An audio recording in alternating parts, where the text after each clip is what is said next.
సద్గురు సేవాలాల్ 286వ జయంతి సందర్భంగా వరంగల్ జిల్లా గోర్ బంజారా సేవాలాల్ సంక్షేమ సంఘం అధ్యక్షుడు బాలాజీ నాయక్ ఆధ్వర్యంలో ఓ సిటీ మైదానం నుంచి హనుమకొండ వరకు బైక్ ర్యాలీ నిర్వహించారు. అనంతరం బాలాజీ నాయక్ మాట్లాడుతూ సేవాలాల్ జయంతిని రాష్ట్ర కేంద్ర ప్రభుత్వాలు అధికారికంగా సెలవు దినం ప్రకటించాలని డిమాండ్ చేశారు. అలాగే రాష్ట్ర వ్యాప్తంగా 40 లక్షల బంచరులకు తగిన గుర్తింపు ఇవ్వాలని కోరారు.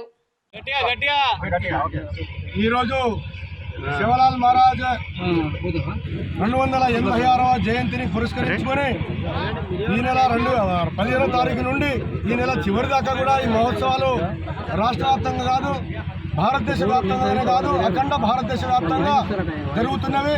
అందులో భాగంగా ఇలా ఉమ్మడి వరంగల్ జిల్లాలో ఈ వరంగల్ హనంకొండ మహానగరాల్లో ఇక్కడ ట్రై సిటీ మన 0 సిటీ నుండి అక్కడ మన హనంకొండ దిల్దార్ నగర్ వరకు ఈ బైకు కారు మహార్యాలీకి ఇక్కడ విచ్చేసినటువంటి గోర్ బంజారా మా జాతిని రక్షణ కోసం ప్రతి ఒక్కరు కూడా నడుము కట్టి సేవాలాల్ మహారాజ్ యొక్క కళలను ఆయన యొక్క స్ఫూర్తిని తీసుకొని మా జాతిని, మా సంస్కృతి, మా సాంప్రదాయం, మా వేషధారణ, మా భాషను బతికించడానికి ఇలా 300 సంవత్సరాల క్రితమే ఆయన సేవాలాల్ మహారాజు ఈ దేశవ్యాప్తంగా తిరిగి మా జాతికి పనిచేసిండు, చైతన్యం చేసిండు.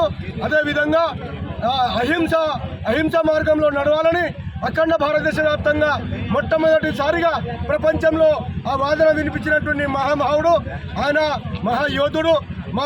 ఆయన ఒక జాగృతి చేసే సామాజిక సంఘ సంస్కర్త, యోధుడు. ఆయన ఒక మా జాతి యొక్క ఆరాధ్య దేవుడు. దాదాపుగా ఈ దేశంలో 15 నుంచి